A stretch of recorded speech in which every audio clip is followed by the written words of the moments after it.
بھلائیوں سے محبت، برائیوں سے نجات، یہی ہے روح دو عالم،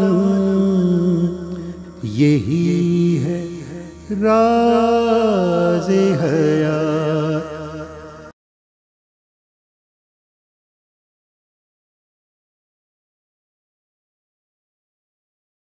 بسم اللہ الرحمن الرحیم۔ ناظرین کرام، تنگی اور سختی، مشکل اور آسانی ہمارا روزمرہ ہے۔ ہم میں سے ہر شخص ان دونوں مرحلوں میں سے گزرتا ہے۔ ایک دن تنگی کا آتا ہے، پھر اس کے بعد آسانی آ جاتی ہے۔ ایک دن سختی اور مشکل کا آتا ہے، پھر اس کے بعد راحت آ جاتی ہے۔ تو یہ ہر انسان کا معمول ہے۔ اس کی زندگی کے کچھ ایام اگر مشکلات میں گزرتے ہیں تو ایسا ہوتا ہے کہ بعد کے ایام پھر راحتوں میں یا آسانیوں میں آ جاتے ہیں۔ اور کبھی ایسا بھی ہوتا ہے کہ ایک زمانہ اس کا مشکلات میں گزرتا ہے، مصیبتوں میں گزرتا ہے، اور پھر وہ وقت بھی آ جاتا ہے کہ وہ ان مشکلوں سے نکل کر راحتوں میں آ جاتا ہے، آسانیوں میں آ جاتا ہے۔ رسالت مآب حضرت محمد صلی اللہ علیہ وسلم کو قرآن مجید میں تسلی دیتے ہوئے اللہ تعالیٰ نے سورہ علم نشرہ میں ارشاد فرمایا ہے، ان مع العسر یسرا، اس سختی کے ساتھ ایک بڑی آسانی منتظر ہے۔ اس میں دو سوال پیدا ہوتے ہیں۔ ایک سوال یہ ہے کہ عسر اور یسر سے مراد کیا ہے؟ تنگی اور آسانی کا اطلاق کیسے ہوتا ہے؟ وہ اپلائی کیسے کرتی ہے؟ کیسے ہم اس کو محسوس کرتے ہیں؟ ہم میں سے ہر شخص جانتا ہے، لیکن اس کی کچھ وضاحت ہو جانی چاہیے۔ دوسرا سوال یہ ہے کہ یہ دونوں ایک دوسرے کے ساتھ جڑے ہوئے کیوں ہوتے ہیں؟ ایسا کیوں ہوتا ہے کہ تنگی ہی نہیں رہتی، پھر آسانی میں تبدیل ہو جاتی ہے، اور اسی طرح آسانی ہی نہیں رہتی، پھر اس کے بعد بعض اوقات مشکلات بھی آ جاتی ہیں۔ یہ انسانوں کا عام معاملہ ہے، لیکن اس میں کچھ استثنائیں ضرور ہوتی ہیں۔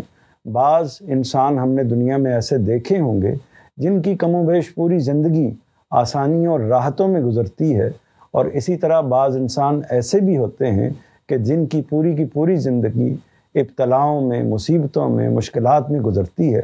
لیکن یہ استثنائی معاملات ہیں۔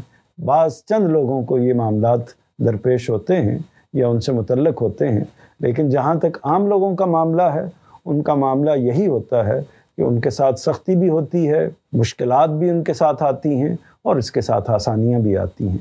تو پہلا سوال یہ ہے کہ عسر اور یسر یعنی تنگی اور آسانی کا اظہار کن کن جگہوں پر ہوتا ہے؟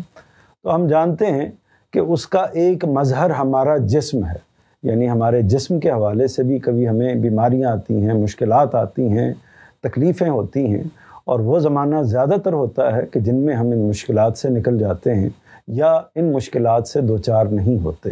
یعنی بعض حالات ایسے ہوتے ہیں جن حالات میں ہم بیماری کا شکار ہوتے ہیں، اور بعض حالات ایسے ہوتے ہیں کہ جن میں ہم ان بیماریوں سے نکلے ہوئے ہوتے ہیں، تندرست ہوتے ہیں، توانا ہوتے ہیں، صحت مند ہوتے ہیں۔ تو ایک حالت کو آپ تنگی کہیے اور دوسری حالت کو، دوسرے معاملے کو آپ آسانی کہیے۔ ہر شخص اس میں سے گزرتا ہے۔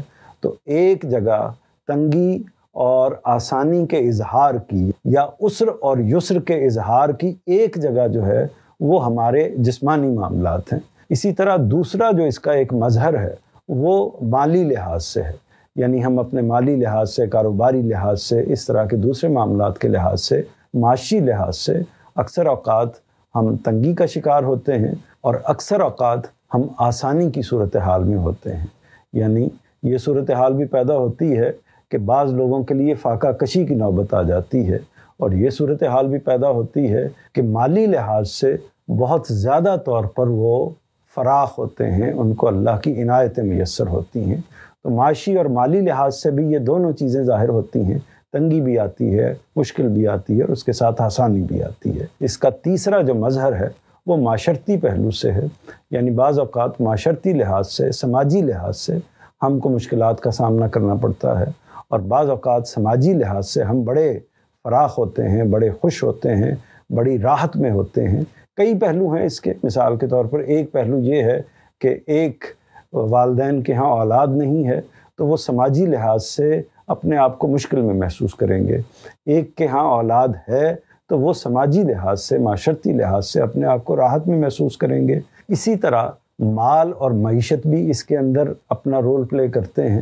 تو یہ دوسرا پہلو ہے، اس کے بے شمار جزوی پہلو ہو سکتے ہیں، لیکن میں صرف اشارہ کر رہا ہوں کہ تیسرا جو نقطہ ہے وہ معاشرتی اور سماجی پہلو سے ہے، اور چوتھا نقطہ جو ہے یا چوتھا پہلو ہے وہ قلبی اور نفسیاتی پہلو سے ہے۔ یعنی نفسیاتی طور پر بعض اوقات ہم آسانی میں ہوتے ہیں، راحت میں ہوتے ہیں، خوشی میں ہوتے ہیں، اور نفسیاتی طور پر بعض اوقات ہم تکلیف میں ہوتے ہیں، مشکلات میں ہوتے ہیں۔ تو یہ چاروں پہلو آپ کے سامنے آ گئے، یعنی جسمانی لحاظ سے، معاشرتی لحاظ سے، سماجی لحاظ سے، مالی لحاظ سے اور نفسیاتی لحاظ سے۔ اور بھی اس کی تقسیم کی جا سکتی ہے، لیکن چند جو بنیادی چیزیں ہیں وہ میں نے آپ کے سامنے رکھ دی ہیں کہ ان جگہوں پر عسر کا، یسر کا اظہار ہوتا ہے، اور آپ یہ دیکھتے ہیں کہ یہ چیزیں ایک دوسرے کے ساتھ متصل ہوتی ہیں۔ ان تمام مقامات پر، ان تمام مظاہر کی جگہ پر آپ یہ دیکھتے ہیں کہ تنگیاں بھی آتی ہیں، پھر اس کے ساتھ آسانیاں بھی آتی ہیں، عسر بھی ہوتا ہے اور اس کے بعد یسر بھی ہوتا ہے۔ اب سوال یہ ہے کہ یہ جو متصل رکھا ہے اللہ تعالیٰ نے اس دنیا کے اندر، اس معاملے کو کہ تنگی اور آسانی ساتھ ساتھ ہوتی ہے، سختی اور اس کے ساتھ راحت جو ہے وہ ساتھ ساتھ ہوتی ہے، عسر اور یسر بالکل ساتھ ساتھ چل رہے ہوتے ہیں، پے در پے ہوتے ہیں، ایک کے بعد دوسری چیز آ رہی ہوتی ہے۔ تو سوال یہ پیدا ہوتا ہے کہ اس کا سبب کیا ہے، اس کی وجہ کیا ہے؟ تو اگر ہم دین کی تعلیمات پر غور کریں اور خود انسان پر غور کریں تو اس کا جواب بہت وضاحت کے ساتھ ہمارے سامنے آتا ہے۔ اس کا سبب آزمائش ہے، اس کا سبب امتحان ہے۔ یہ چیز جو ہے یہ صورت پیدا کرتی ہے کہ کبھی ہمیں تنگی آئے تو اللہ تعالیٰ یہ جاننا چاہتے ہیں کہ جو تنگی ہمیں آئی ہے اس میں ہمارا رویہ کیا ہے، اسی طرح جو آسانی آئی ہے اس میں ہمارا رویہ کیا ہے۔ یہی اصل میں امتحان ہے۔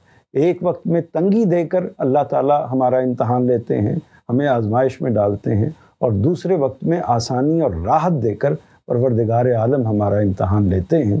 اس پر مزید جو سوال پیدا ہوتا ہے وہ یہ ہوتا ہے کہ تنگی میں ہمیں کیا کرنا چاہیے اور آسانی میں ہمیں کیا کرنا چاہیے، عسر میں کیا کرنا چاہیے، یسر میں کیا کرنا چاہیے۔ تو جہاں تک تنگی کا معاملہ ہے تو اس میں ہمیں دو نقطوں کو یا دو باتوں کو اختیار کرنا چاہیے۔ پہلی بات یہ ہے کہ ہم صبر کو اپنا شعار بنا لیں، صبر اور برداشت کی جگہ پر آ کر کھڑے ہوں، اور صبر کے بارے میں اس بات کو جان لیجئے کہ صبر کا مطلب یہ ہے کہ پوری ثابت قدمی کے ساتھ، استقامت کے ساتھ کسی چیز کو تسلیم کرتے ہوئے، اس کی حقیقت کو مانتے ہوئے، اس کو من جانب اللہ سمجھتے ہوئے، اس کو قبول کرتے ہوئے اس کے ساتھ زندگی بسر کریں۔ تو ایک بات یہ ہے۔ دوسری بات یہ ہے کہ اس میں ہمیں جب ہم کسی مشکل سے دوچار ہوں، کسی سختی سے دوچار ہوں، تو ہمیں آسانی کی امید رکھنی چاہیے، مایوسی کی جگہ پر جا کر نہیں کھڑے ہو جانا چاہیے، بلکہ اللہ کی طرف سے اس بات کی توقع کرنی چاہیے کہ اللہ تعالیٰ نے اگر یہ مشکل دی ہے تو وہ اسی میں سے راحت پیدا کرے گا، اسی میں سے آسانی پیدا کرے گا، کیونکہ اللہ تعالیٰ نے تنگی کے ساتھ آسانی کو متصل طور پر طے کیا ہوا ہے کہ تنگی کے بعد بالآخر آسانی آنی ہے۔ اور اس میں بھی ایک اور بات خاص طور پر جان لیجئے، جن لوگوں کے لیے پوری دنیا کی زندگی مشکلات اور مصائب کی ایک آماجگاہ بنی ہوتی ہے، ان لوگوں کے لیے ہم یہ کہہ سکتے ہیں کہ پھر ان کی اگر آسانی کا جو موقع آنا ہے، اور اگر انہوں نے اس تنگی کے زمانے کے اندر، پوری زندگی کے اندر صبر و برداشت سے کام لیا ہے، اللہ پر اپنے بھروسے کو ٹوٹنے نہیں دیا، تو نتیجہ یہ نکلتا ہے کہ اگر اس دنیا میں ان کو وہ آسانی میسر نہیں ہوئی تو اس کے مقابلے میں بے پناہ کئی گنا زیادہ جو ہے وہ آسانی ان کو آخرت میں میسر ہوگی، جنت کی صورت میں۔ تو اس لیے یہ کہہ سکتے ہیں کہ ان کے لیے بھی تنگی کے ساتھ آسانی متصل ہے۔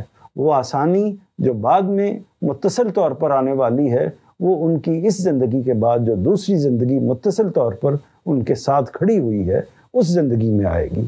تو بات یہ ہوئی کہ تنگی میں ہمیں دو نقطوں کو ملحوظ رکھنا چاہیے۔ ایک نقطہ یہ کہ ہم صبر و برداشت سے کام لیں، اور دوسرا نقطہ یہ کہ اللہ کی رحمت سے مایوس نہ ہوں بلکہ آسانی کی، راحت کی امید برقرار رکھیں۔ اور جہاں تک آسانی کا معاملہ ہے کہ آسانی میں ہمیں کیا رویہ اختیار کرنا چاہیے، تو آسانی میں بھی ہمیں دو چیزوں کا لحاظ رکھنا چاہیے۔ ایک یہ ہے کہ ہم شکر کے رویے کو اختیار کریں، ہر دم اس جگہ پر کھڑے ہوں کہ جو کچھ بھی مجھے انعامات ملے ہیں، جو خوشیاں ملی ہیں، جو آسانیاں ملی ہیں، جو راحتیں ملی ہیں، وہ میرے پروردگار کی جانب سے ہیں، وہ میرا کوئی استحقاق نہیں تھی، بلکہ اللہ تعالیٰ نے انعام کرتے ہوئے مجھے ان چیزوں سے نوازا ہے، تو میں اپنے پروردگار کا شکر ادا کرتا ہوں۔